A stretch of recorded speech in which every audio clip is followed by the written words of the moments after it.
samono wo fompa wunya bi no no ma ebetimi aboa ko atia nyarewa wodro ya eniwu edi esie obi so wa ontimi ntibi ni ade ni nyina eboa oye pa PROMOTIONAL capsules eboa enonom na fe hu entimi emayo Truman capsules ye emema na dia ai sisi yade no ebetimi aboa ko atia wo wa okompamu a sima na wagu ni hu animu ase ni nyina etimi ehwe esi ano kwan ede ema frempanifo ai 0204 616161 and 0249017101 Victory garlic mission so abaye ebe boa ama omoja no atimi edi afurisane ye pa wo afiche komu awa pebi no no mo na ntimi mo bu onso anche na ni subiri no kakra bia na ni subiri no pe Victory garlic mission no nom na wo ho ntimi enyina wo ho so emfa ema wo mo chem se wo mo eniema yi anase enure yi ebi e wo health alert organic shop ya ebe VISION1 FM ya e wo St John's Medina post office so wo mo e wo First Atlantic Bank no na chiripe na naboache about tinatet any one we kaka ho ubenya bi e ho from e 0201 293280 ana 0244245600 Anejo fai wa kenkan for me Okyeame Kofi Darko mene mame Afia nyako a Abronomaa Afia yenje bre na yenhwe nsem no nititiriw no ankasa omenya pomuhwe empanyimfo ene worbo amane se wo gidi pa ne akukuduru kese pa se na atwe kakra ewo omangana anim no wogedi se COVID-19 yare no wobetumi akonokodenin pa anase senia yare no emanimu so ewo mangana mufa no ebebre asekura sentia wokasa no wo chese vaccination program na ene wonga fiase no entia na wobo amane se district na se mensing no makomako aduanan ebisa 43 ewo inkramantem ha afei esante mantam so ena omanyin finfini mantam ena wonga fiase a wode vaccines no ede erewo enkrofo na wahwanim se enta nkopim se afiwe ebekọ na awie de na chese nipa 20 million enko ese Ghana fo ena watumi akwakowo vaccine no enso ebi abande babetugwa na atwe a etwa mu no ana eya rehemu nsem ena rekọ ede ama Ghana manfo se COVID-19 vaccine de mema wonsuro kura ezanse asembia eni ho na ene wabra dwumadi no efiase won krankokoko mantem ha no ena municipal director edema health anase ne ohwe apomhwe ho nsensem so Dr. Charity Sapon ono so echechemu ese 325 vaccination sites nko anase centers ena oman Ghana titiru ewo Greater Accra mantem ha no won asetne up senkrofo na wonko wo pan no bi ewo ho. Can I testify that with the vaccines, we are going to see a dramatic decrease in the transmission of cases, decrease in the recorded severe cases, decrease in the number of people that will require hospitalization, and surely a decrease in the number of people dying from COVID-19. And so, as we roll out the vaccine today, we want to say that we have 25 epicenters in the region, and we have set up a total of 325 vaccination sites across Greater Accra region. Eni aye kokoti SCA Greater Accra Municipal Director of Health Dr. Charity Sapon na enrechi no former President John Dramani Mahama ono so ede ne ho agembia ode ofre ereko ede ama Ghana manfo nyina se ensam ne ade bia nkrofo kekeka efa sa yare ho titiri vaccine no se okokwa oyo berma anhwa na berma agye nsam anase bia na ehu akwakoka anhwa na enkonkosore kura ebirim chese wodere bekum ebibirim fo ne ade nyina o se sansam ne nyina wonse ne hu enya no kware baako kura aye kasei ono ene ne ho kafo Lodina Mahama wonyina police hospital ena ne wonso wonakọ akwakọwo pane no ebia na se COVID-19 vaccine no wakọ akwakọwo bi. I believe that all Ghanaians should avail themselves of this vaccine. And indeed in Africa we should be less hesitant about taking vaccines because all of us take vaccines as we're growing up. I mean, it is due to vaccines that today our children don't get mumps and yaws and measles, rubella and all those sicknesses. Smallpox has been eradicated. Polio has been almost completely eradicated due to vaccines. And so vaccines are something that are useful to preserve our health. And so I think that people should discard all these rumors about the vaccine. I agree to take it publicly so that I will send a message to everybody that these vaccines are safe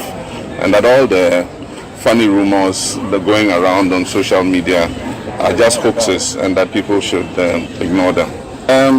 It's like any vaccine shot I've had. Growing up, I've had many vaccine shots. And for those of us who travel, we know that we take yellow fever vaccines every 10 years. And so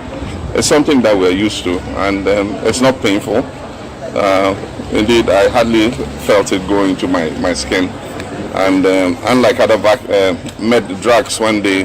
push the plunger in, I mean, this one I could hardly feel any pain. So it's safe, it's not painful, and everybody should take advantage.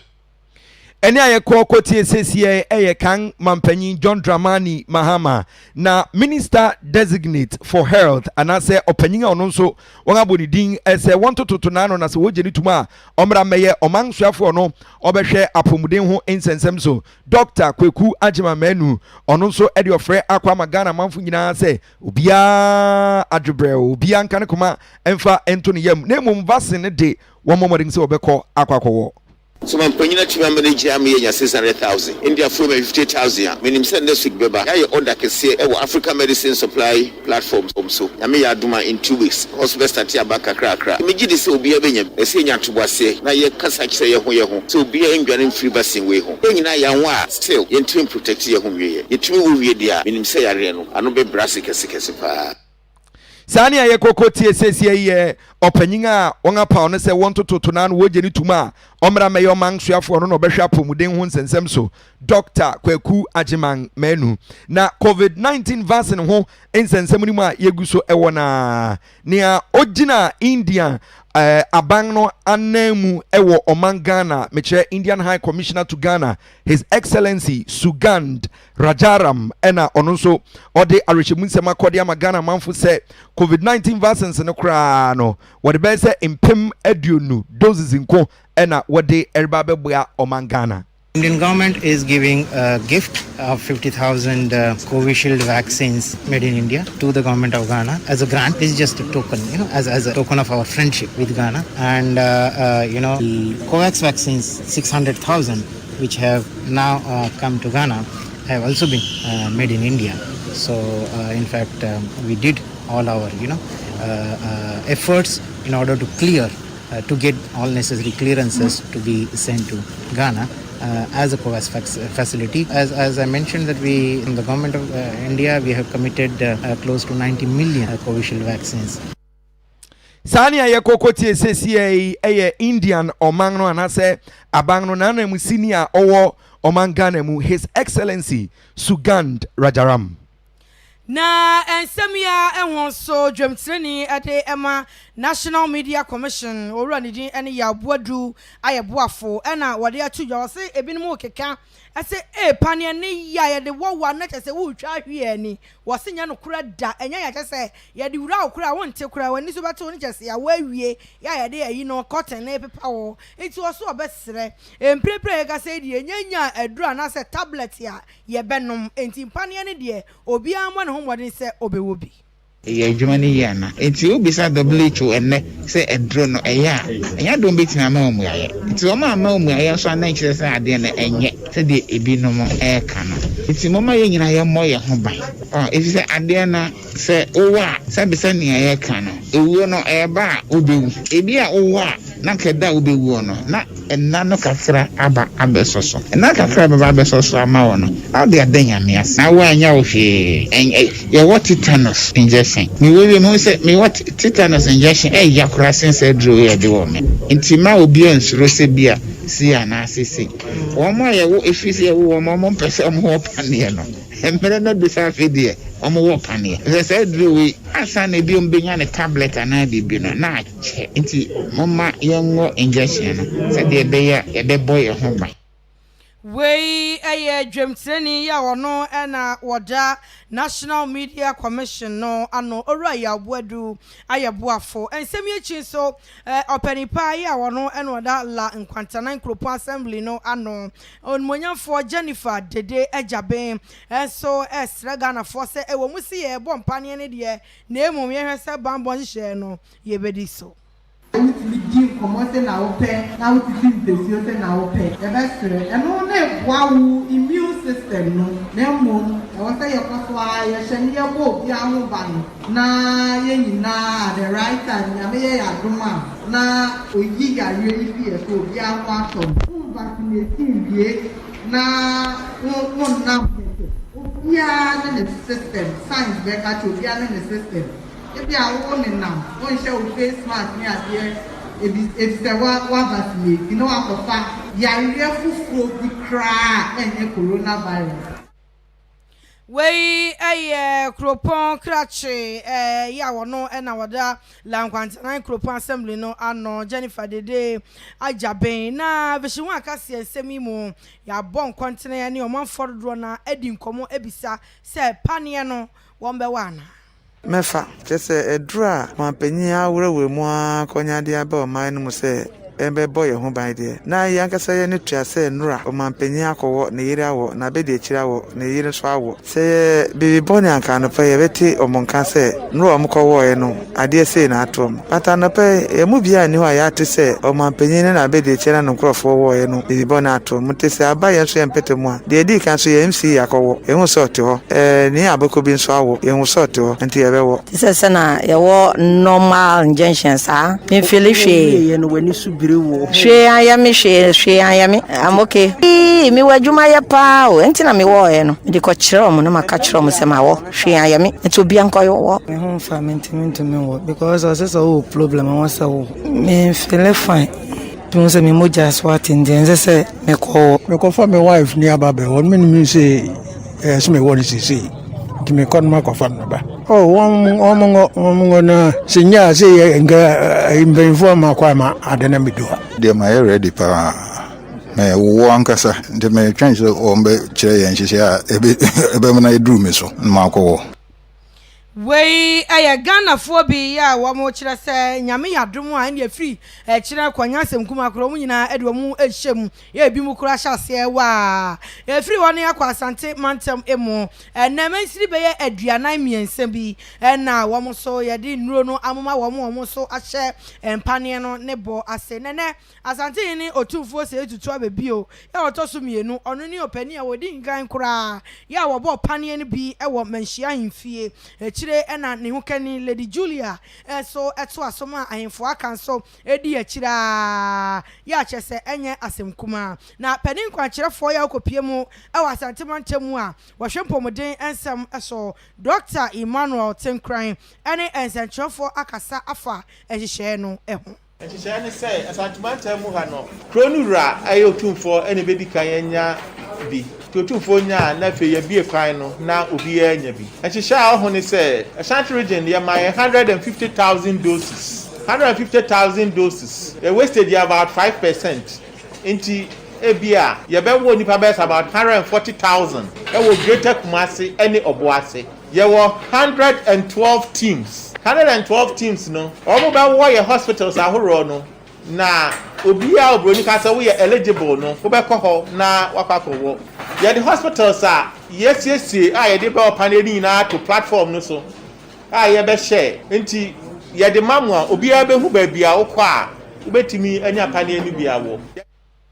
wey pani kwankirefo a wohwepomuden ensem wo asante mantem emu Dr. Emmanuel Tenkran ohima ya wono e wasante mampon ye ono de ene wo pane ni wie no se woni sentrefo kasa no na se ehu kakra abono na modemu mientie vaccine no it's upon you to look on what you sweep on your pass with the man to the million say we na kaka me catch Ghana my catch something minus say e bia na don tell me what COVID-19 ya we po yen po ni rabbit it's any about the food that it is so be do me my bit na ya do ho ban say about vaccine no wa o ye lucky a no bi kura one ye lucky susu kwa na ya ne ba wa e no hwe e ba ma say be bia wa ya bata the say ku pa de enye adwuma ti o ka di papa say aban di abana na e be so bi an na don tin no no vaccine you can't nya won free nya ma non can't di ko ba so bi en ti ba vaccine ba boy it can score so wa ho ba it vaccine dey so what do about all ba so bi obi se bi advance performance na bi na ko vaccine so we can Asante Mampohima ena yete nenkano ya wono so esrepa ese yenyina yemo ehumode ne fa yeho ehjem Dr. Kwabena Sapon so kopie mu ewo ewutu senya ene patemu a dwumedie ne ikoso den na ono ena oye panipa ya fifi mantemu wo hwempomuden ensam so ono so ede sei atudwa Padudwa, Yebe vaccinated in those 2 districts. Yeah, a little over 10,200 people. On my frontline health workers, any teachers, members of the security agencies, the police, soldiers, immigration, prisons, and more than 60 years, and yari hypertension, diabetes, any other essential service providers, any the members of the executive, to those 2 districts. We can't members of the executive in those 2 districts are any judiciary, your court will have in those 2 districts are almost being vaccinated. Young farmer are painful, and a young farmer in Kuala Omunya 18 years. Ya say a binum say what vaccine we are Bema, Unya Bema Bium, Untimi, and Wejuma, and Yanukraba Kukrapunim.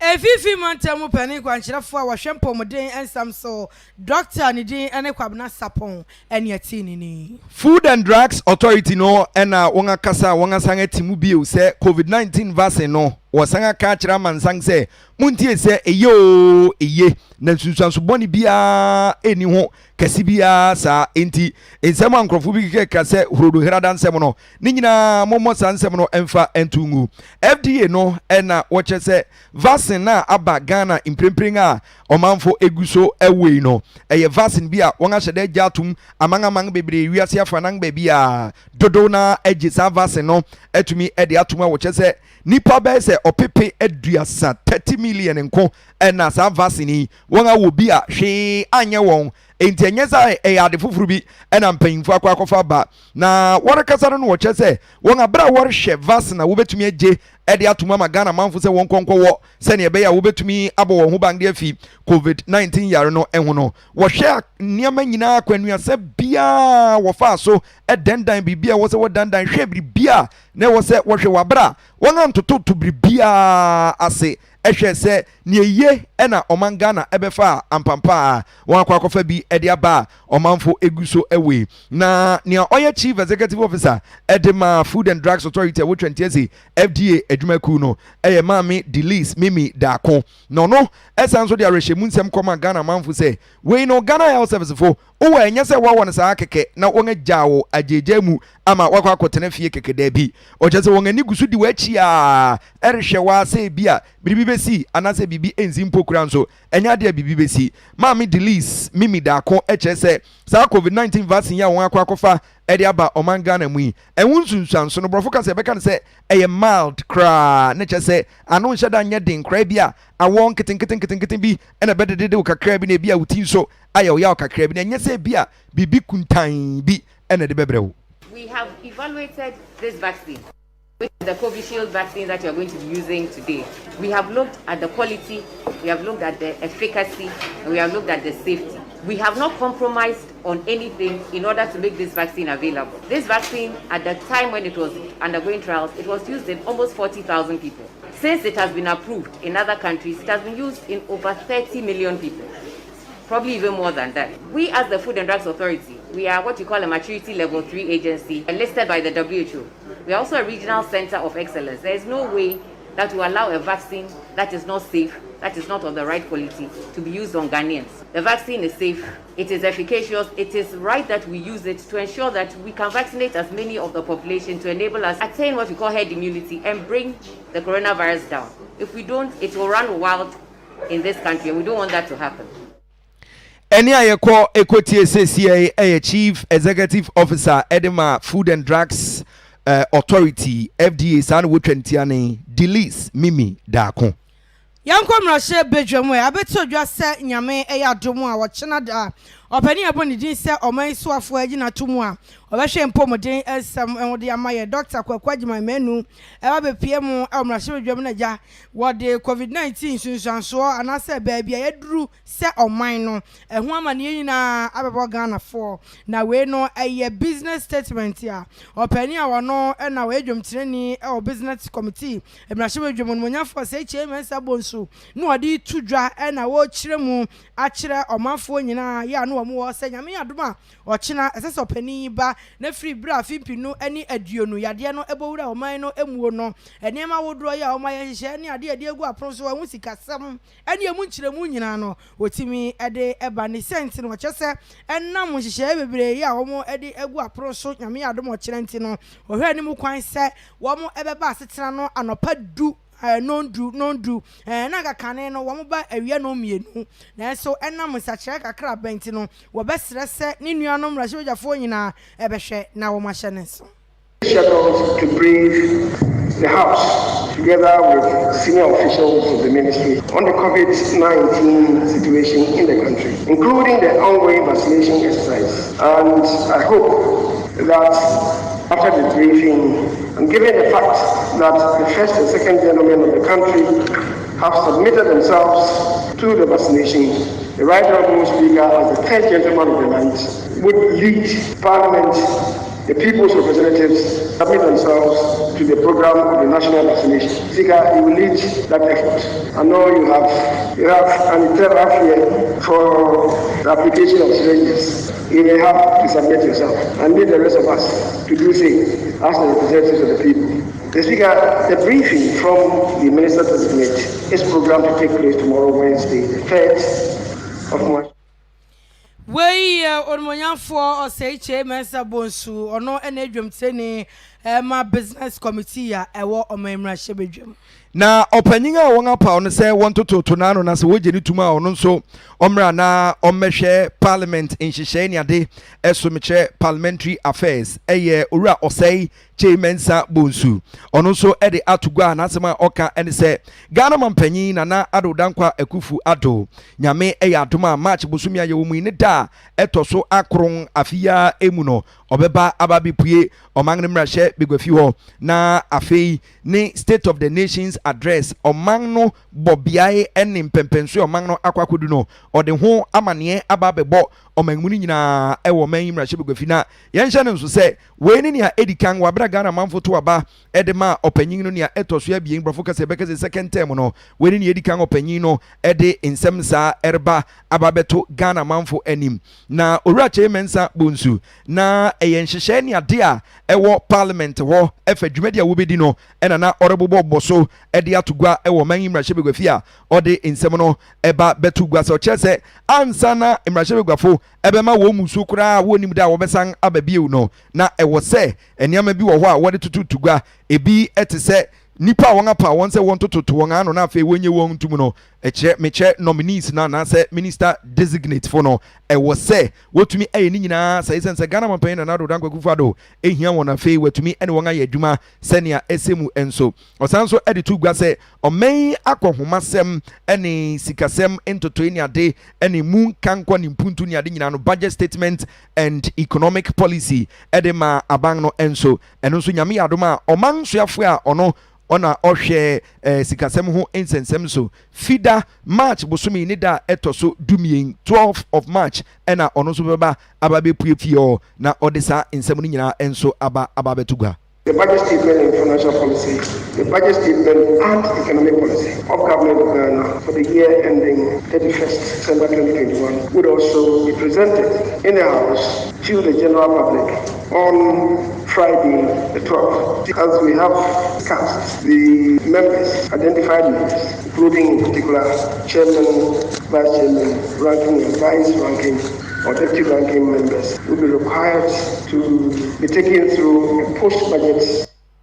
enu achi no ne opanyin no edi wie kura ene se nyame ya adoma March bosumi we ya biu no ne da etoso aduasa 30th of March e ya de se obema wo musu ene de wokwa na won hyeda mfa dapotin to so se ye beba da se anase da se o che se sada no ene obema wo musu se parliament na wo ma wo musu sa eno no ye Yesu amanihunu afahye na MPC ni nyina wokwa koka won peso asofo ho se ne be ya wo be hye sa afa no. Sector allocations will be placed before the various sector committees, select committees as we call them, for consideration and recommendation to the House. It is hoped that by the 30th of March, the appropriation bill covering the budget will have been considered and approved by this House, in order for us to be able to take the well-deserved adjournment on the 30th of March, which will be a Tuesday, so that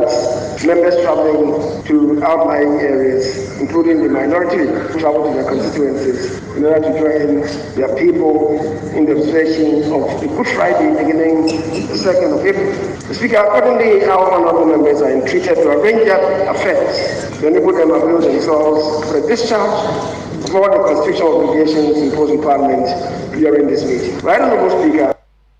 Sani aye kokoti sesi eye ura osai chairman sabunso no na Ghana mampain na nado danko akufado won pa no se won tototo na no woje dituma o meye oman suafo no na imrahye begwafi ntoto ne nhyehyɛ ne ade nyina ono obehwe so. Yara soa ejina omanmra hye bedwam na opani a yabɔ ne din ese asantemantemu so afɔ no nyamfo Simon Osei Mensa na wode atudwa wo kyerɛ mu ese nyame adom sese wo bepie mu asantemantemu a nipa bɔnefo sem kro no sem ne awudi sem no abrase yie pa ya enye asem kuma na okopie mo ewo appointment committee no anim ene wo mototo na no pa na oyi asem bisa bi ano ayo monyafo haruna idrusu ya ono edom kuma no ba no dani ene bisa no kwan wodro befa so no watimi aboa ama sa ne bonefo sem eso watimi abrase ewo mantam no emu ne kasa yemu no o kire mu se one eye abambofo no bedi nkomo na ne wo mu a o ma esu penti ane wo ani aboa fa gato bi ni aso wo mu nyina na yede wo mkwafe nso no obehwe na akwantempo awodro no so no abambofo awodro no ahwese wo mbe nante so ye pa patrols awodro akoso ho na ni nyina so etimi abosafo yi ehu. Honorable, it's true we've not been able to maybe totally eliminate crime in Ashanti region, but I know it's an impossibility anyway. But we brought it down significantly, even though I will be the first to admit that still there are some form of robberies, kidnapping, and sometimes you have highway robbery, etc. But the rate has come down significantly. We work on it. We are intensifying highway patrols, and we have joint teams, security teams made up of the police and the military. The police lead, and then the military gives them the support. Once a while, we do unannounced soups. We do some soups, intelligent-led soups in some areas, just to bring down the crime. Enu achi no wo say asembisa bia no efa no konfa no che aresabia wo maternity block abeto dwa say ye dwiri ade agu no na o kire mu se de wo mo enhwemu ana se wo mo ni pedifo awodro wo mo de wo maben wadansie ho adi nkomo no na se dan no asi wo achenti no aye mmere etu wo mo ye ne dan kura no adwiri na eso mo dwiri gu na wo mtimi si ne foforo na we ni nyina no se be ya dachi bia enkofa oye ne emmanti no sa bepepe ena sese Now, after doing the structural integrity test, the information they brought was that it has failed the test, and truly I went there myself. Some of the concrete you can use your hand to disintegrate them. So, and then most of the iron rods have also rusted. And then you could see that the type of iron rods they use for this structure are even smaller. So the consultant said that they would not like to advise the contractor to continue on with the project as it is or do reinforcement, but rather demolish the whole structure. So that is where we are now. Ekwakwa mu ono monya for Simon Osei Mensa editi dwachire mu se eba no akwan so nsem dia ne asantimantemu kuma senya sem kuma kura wo mo aye bia ne akwan be ye ha mu nchemu be ye aduanan de etimi aye wi a chese eda so pa. We have about 40% that you can say are good. That is within the Greater Kumasi area. Then about 30-something very good, and we have the rest being bad. But it's an improvement, even though we still lag behind when it comes to road development. During the last 4 years, with the help of the Minister for Roads and Highways and other people, some of the members of parliament from the region and some other people from the region, we were able to obtain 189 separate projects, road projects, 40 of them highways, then 49 urban roads, and then 100 feeder roads. And the total length is 2,099 kilometers. Any ati openi aboni din ese asante mantemu suafo odmonya for Simon or Simonsa. Na wo appointment committee no Afia enso no Madam Justina Banahine nia wonga pa no ese wonto tutunano na fe wogeni tuma omra emeye osuafo no ena obehwe bono mantemu ono so kọ ekopue won anim bia asema wobisa no ene se wo bono mantemu kura no yenim se kokọ akuafo wo ho pa na kokọ akuafo no nso aya de ba ko eta ha won pa ene se wabra won adua kokọ aha 10 ne ade nyina awie no na ebinum anya ne se oba beto afi won chen na fe watwe afam de akwa Ivory Coast se woko akwakoton ho na fe miamia ahuru bi ni ade na kokọ smuggling ni ade kura no den na wo Madam Justina Banahine yeje utuma anase wasangase se osuafo ababehwe bono mantem ho a obeye se ne beye a uribetu smuggling of cocoa asekura ena mamende ba betu gwa o kire won se cocoa yi ankrofo wia ne ade ewo bono mantem edikopue Ivory Coast ne ade sei no ewo se abambofo a wo mantem ho mekye bono mantem ho no wotumi ma won homene so na wo ma won patrols ne operations ahoro no etumi emani muso se wotumi keka won ho adwuma kwan so saade a ene na ano betumi abrase kura na Madam Justina Banahine sanso ka bibi eche se edubra wo se aban tumi hwebo a wode ma Ghana koko akuafo no kwan a wofa so eto koko nifa sika wode ma won se wosese wo karihwe na wo hwe se Ivory Coast de no ho sika no eye bibi a etumi twetwe nkrofo na se ekwa animu nti na nkrofo pese wo kokoton koko no wo ho a ene na edubra wo se Ghana nso yetumi sesa yambo a yede ma akuafo no efa se na yeto koko ni fa se na be ya endo won konkura se wo bekọ Ivory Coast obi man hwakọ akwakoton koko no na nkampese won awiempo ede akọ. The cocoa that is grown in Ghana is yours and mine because when we send it outside, the proceeds can be used to develop the whole of Ghana. So why should we allow others to smuggle it, as you are saying? So I think together with other opinion leaders and stakeholders, the security will have to set up and see to it that no cocoa is sent overboard. Again, if the pricing in Ivory Coast is higher than that of ours, we should also sit down and see why and how. If the cocoa is going to maybe one same area, why should theirs be 2 cities and ours be 1 city, 50 pesos? So if we are able to sit down at the table and negotiate on all these things to help, so the immigration officers and patrol team should sit up for now and see to it that the smuggling is.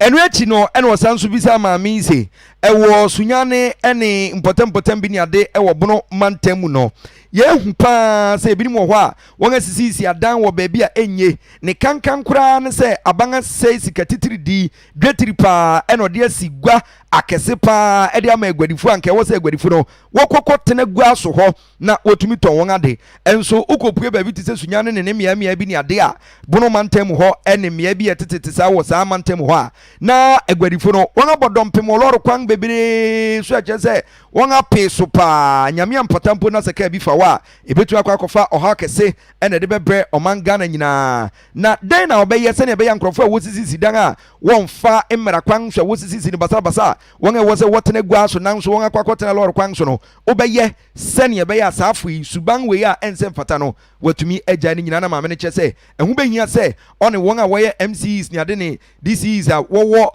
ne mantem ho nyina be fa adwene se ne be ya wo betu won fo na fei wo de adesua ne ncheche nso ama won se ne be ya safo no wo begya se suban ni nyina. Yes, there's a need for us to decongest Sunyani Mema. So there's a need for us to sit together with my stakeholders. And I should be included. The MPs and ministers and other interested opinion leaders should also be part of this negotiation so that together we can have a very good place to have a modern market then that congestion on the one way on the road. Because if you don't take a 1 day, the woman will be there and the car can, we know the rest of the story. Thank you, Mr. Chairman. Sani wei Madam Justina Banahine ono ena wanga bonidin se wanto to nano na se woje ni tuma o meye osuafo a ono obehwe bono mantem Yanko ensamfo fro emu asante mantem post atenaye akire emrantie ensun bi ya wosusu se womo ena womo akwakire opani a ono no ye ohene ewo dedesha nananu matena konwa badwa no wasante achem anafo mansi ni mu wasante mantem emu mekire nana owusu sefa brempon ya wotoso emienu na ni nyina ene se omu kire mu post adwumakuo no ese beye enra beye no miensemu enu omunya ntie ewo womo original information command center ese nipabonfo bi ababachi owura yi ede no akosie ntie ne womuti womu hugumu pa ya na enye asemkuma ne no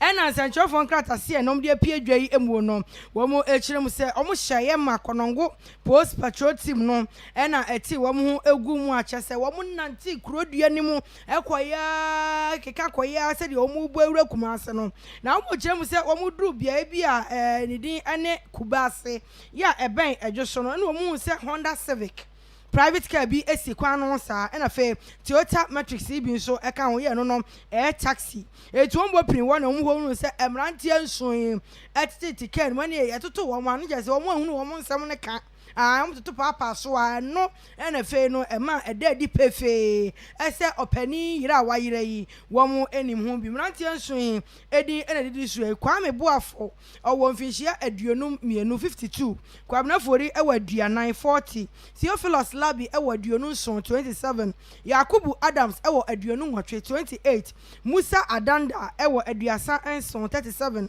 Edward Kwejo ewa aduasa ensia 36 ena fe Benjamin Bill eso ewo aduonu nsia 26 we no enti omu cheso muguso a eye nhwemu de besi akire bia no wo mu de ho sem ebetidwa VISION1 FM 93.5 kase free so ena ugusia utie no na Ghana Immigration Service a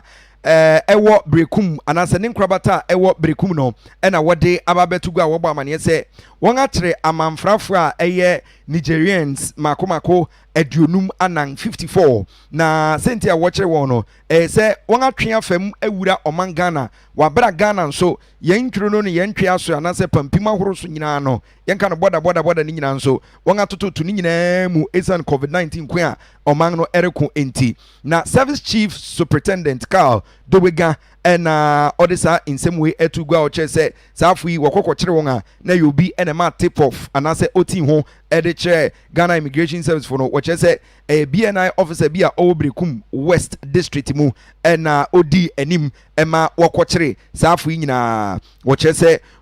nia odi nijefo no enim wofreni se Amadou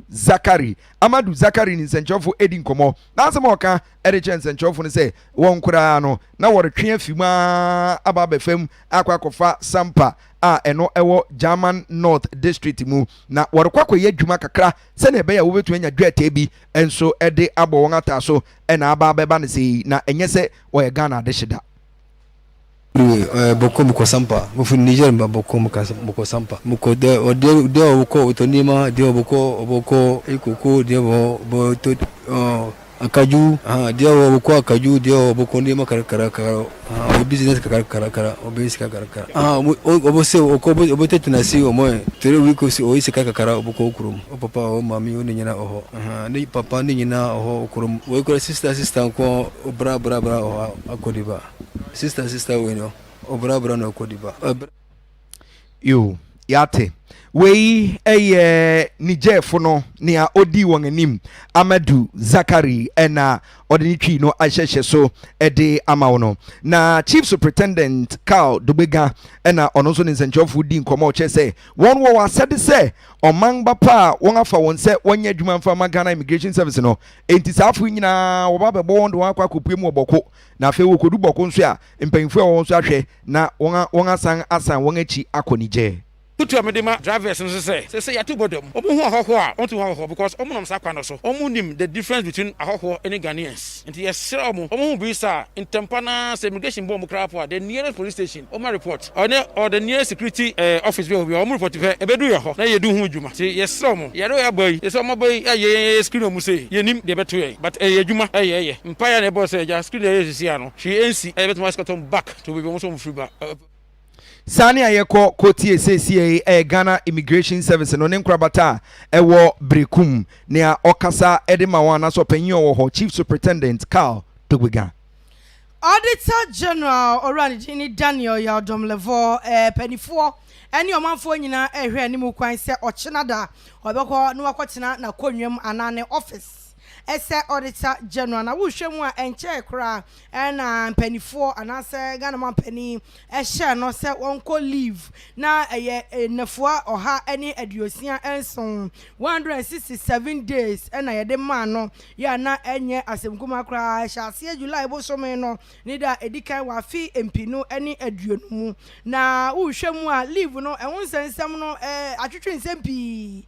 na ede aba chese na enye mketu akura na nka ye hwe animu kwan ese enka jeni bosome no ne da so eduba akọ wafi emu wabeba no ababedi ni dwuma ese Auditor General na so ye sign to leave nim edema no ya nyame yadoma ochina da na eso na asamba akọ ya epiemu ene se Ghana fo bebre na enso ede womo ani atu ensemi emu bi ya womo eguso ya womo keka ya yame yadom akira de otu se nipa dodo na ehwe animu ekwan se owura yi obeba abedi ni dwuma ese Auditor General Afia twemu no emu no enam sa ensemi nti civil society organizations bi epeja ban pa ya nya sem kuma de womo kopie mu Supreme Court ese kwan a womo efa so ema owura yi eko leave na enye kwanpa ene sentrofo nhie mu awodo ne ade ekokọ so a ya na empanifo dodo na kyese ekwan a aban di owura ne efa so no na eni omen ya mamra no emu enti na ehonsem no aye bebrebe enti anwumre yi ye wo ho a yenka bi enhie mu amanefofro asaba bedadwa ene se Audit Service Board no atro krata e de piedwa no omo ekrata omo de piedwa no omo challenge Owura Daniel Domlevo the nationality yese kura wo free so ana oman ya wo free so omo chese Owura no oye Ghana ni o oye Togo ni e na fe kura no ni fie no ensem bebre e wo ho na uhwemu aye wo no Afia pem ahankron adiosia 1960 ho baby eni ewo no a chese we Togolese ni na chese nka ye bubu niema ni ye pade a na nka fie twemu adwumbu so mi wu no ekra na esen koreta na eno enenam so ama openi Domlevo so asa twra krata anwumre ya e dia reply Audit Service for ese wonye Togo ni da na ye onana enna wotu ye kokotena Togo memu ekwo papa nto papa awu ni wie no ena ni omu nyina firi ho eba ye na ni date of birth na wo mo kan wasem no chire no behu se enfunso bi ewo na subo krata so ye no kura no hu siesie enti de perifo so ene ne kan de enya de se wo ono so gitum ebe yie odi nsem tu dwa na Audit Service for enso esan etomane no ese ne nsem a okeka no emu oha eti nyame adom a ochena de kode ene ebehu no se ye Owura Domlevo obesan aba anase wo ma no de ebepie mu bia no ye ma atiefo aso ensi ewo ho eha ena yede anadwufa no nsia brem kase ni nyina ebeba na wie ede ama o ye kai wo se sa kase ekofa Facebook enti wo hwe wo ho a yeda ase ebre enti ena yentumi ankenkan wo enkra wo de fa ho edema ye serew se wo de beche yen pa ebre no agba ape so ede ama yen pa na anadwufen ye baya na e Prince Adofo ena odien eko social media oyiyi infoni ena fe bibia wo se ye de to ema oni ade nyina ye de na se ena afe nso afua yeboa enso ebuebue microphones no bo voice ne ade nyina enso edema yen kama na no pon so aba betena se a ode ne dwumadi a akachi nyina enso eba beso so sene wa ye busy no enembo ni din wante